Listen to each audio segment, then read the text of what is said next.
સુરત જિલ્લામાં શ્રાવણમાં શ્રીકાર વરસાદનો માહોલ। બારડોલીમાં અવિરત ધોધમાર વરસાદને પગલે જનજીવન પ્રભાવિત થયું છે। આશાપુરી માતાના મંદિર નજીક ભરાયા છે વરસાદી પાણી ભરાતા વાહન ચાલકોને હાલાકી। બારડોલી અને બાબેન ગામને જોડતા રેલવે અંડરપાસ પાણીમાં ગરકાવ થઈ ગયા છે। વરસાદી પાણી ભરાતા વહીવટીતંત્રએ માર્ગ બંધ કર્યો છે। गुजरात सरकारना हवामान खाताए दक्षिण गुजरात में आप्યું છે રેડ એલર્ટ જે અંतर्गत सूरत जिला में श्रावण में श्रीकार वरसाद જોવા મળ્યો છે।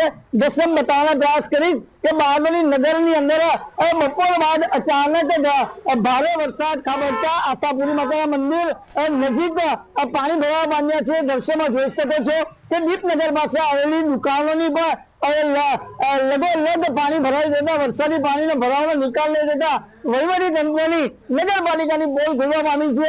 અનેક વખત સ્થાનિકોએ રજૂઆત કરવા છતાં પણ આ પરિસ્થિતિ રહેની નહેર જોવા મળે છે। અને ખાસ કરીને બારડોલીની અંદર છેલ્લા 1 કલાકથી અવિરત ધોધમાર વરસાદને પગલે બારડોલીથી બાબેનને જોડતા જે અંડરપાસ છે રેલવેના અંડરપાસમાં પણ પાણી ભરાતા હાલ વહીવટી તંત્ર દ્વારા અંડરપાસને પણ બંધ કરી દેવામાં આવ્યો છે।